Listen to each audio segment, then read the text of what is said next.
ഇതും ബൈയും സെല്ലും ചെയ്ത് വെറുതെ പണം ഉണ്ടാക്കുന്ന ഒരു പരിപാടിയല്ല ട്രേഡിംഗ്.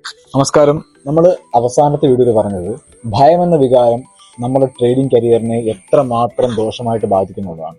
അപ്പോൾ ഈ വീഡിയോയിൽ നമുക്ക് എങ്ങനെ ആ ഭയം എന്ന വികാരത്തെ മറികടക്കാം, എങ്ങനെ ഒരു നല്ല ട്രേഡർ ആവാം എന്നതിനെ കുറിച്ച് നമ്മൾ പറയുന്നത്. നഷ്ടം വരുമോ എന്ന ഭയമാണ് നമ്മളെ ഒരു നല്ല ട്രേഡ് എടുക്കാതിരിക്കാനും മോശം ട്രേഡ് എടുക്കുവാനും പ്രേരിപ്പിക്കുന്നത്.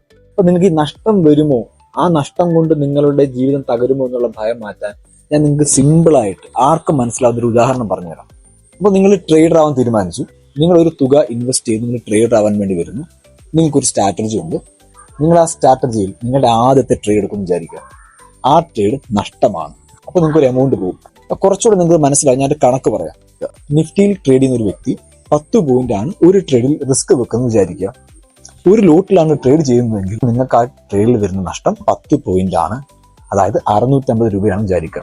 അപ്പോൾ ഡേ 1 നിങ്ങൾക്ക് 650 രൂപ പോയി. ഡേ 2 നിങ്ങൾ അതേ സ്ട്രാറ്റജി വീണ്ടും ഉപയോഗിക്കുന്നു. അന്നും നിങ്ങൾക്ക് നഷ്ടം സംഭവിക്കുന്നു. അപ്പോൾ നിങ്ങൾക്ക് അന്നും 650 പോകുന്നു. ആകെ 1300 പോയി. നിങ്ങൾ ഇമാജിൻ ചെയ്യുക, നിങ്ങൾക്ക് തുടർച്ചയായി 100 ട്രേഡ് നിങ്ങൾക്ക് ലോസ് വരുന്നത്, 100 തവണ നിങ്ങളുടെ കണക്കൂട്ടലുകൾ തെറ്റുന്നു വിചാരിക്കുക. അങ്ങനെ സംഭവിച്ചാൽ പോലും നിങ്ങൾക്ക് 65,000 രൂപ മാത്രമാണ് നിങ്ങൾക്ക് നഷ്ടം വരുന്നത്. നിങ്ങൾക്ക് തുടർച്ചയായി 100 ട്രേഡ് എസ്എൽ അടിക്കുമോ? അടിക്കില്ല. ഒരിക്കലും അങ്ങനെ സംഭവിക്കില്ല. അപ്പോൾ പിന്നെ നിങ്ങൾ ആരെയാണ് ഭയക്കുന്നത്? ഇപ്പോൾ ഞാൻ ഇങ്ങനെ പറയുമ്പോൾ നിങ്ങൾ ഇതെല്ലാം ആലോചിക്കും. പ്രശ്നം വരുന്നത് ഇവിടെ അല്ല.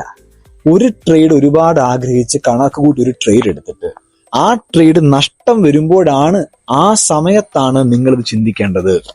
അങ്ങനെ ചിന്തിച്ചാൽ മാത്രമേ നിങ്ങൾ അന്ന് തന്നെ ആ നഷ്ടത്തെ റിക്കവർ ചെയ്യാൻ അടുത്ത ട്രേഡ് എടുക്കാതിരിക്കുകയുള്ളൂ. എങ്കിലേ നിങ്ങളുടെ ക്യാപിറ്റൽ സേഫ് ആയിട്ടിരിക്കുകയുള്ളൂ. ഇല്ലെങ്കിൽ ഈ 65,000 രൂപ നിങ്ങൾക്ക് നഷ്ടപ്പെടാൻ 10 ദിവസം മതിയാവും. ഞാനിതൊക്കെ പറയുമ്പോൾ പെട്ടെന്ന് പറഞ്ഞു കഴിഞ്ഞു, വളരെ ചെറിയ കാര്യമാണ്. പക്ഷെ ഇത് മാർക്കറ്റിൽ എക്സിക്യൂട്ട് ചെയ്തെടുക്കാൻ നിങ്ങൾക്ക് പറ്റിയാൽ നിങ്ങളുടെ ലൈഫ് ചേഞ്ച് ആകാൻ പോകുന്ന കാര്യമാണ്. ഇതൊരു നിസ്സാരപ്പെട്ട കുട്ടിക്കളിയല്ല. എല്ലാവരും പറയും ട്രേഡിങ്ങിൽ പണം ഉണ്ടാക്കാൻ പറ്റില്ല, ട്രേഡിങ് ഗാംബ്ലിംഗ് ആണ്. ഇതങ്ങനെയൊന്നും അല്ല. ഇതങ്ങനെ ഒന്നുമല്ല. ഇത് ഞാൻ വെറുതെ പറയുന്നതല്ല. നിങ്ങൾ സ്വയം നിങ്ങളോട് ചോദിക്കും, ഞാൻ ഈ പറഞ്ഞത് തെറ്റാണോ എന്ന്.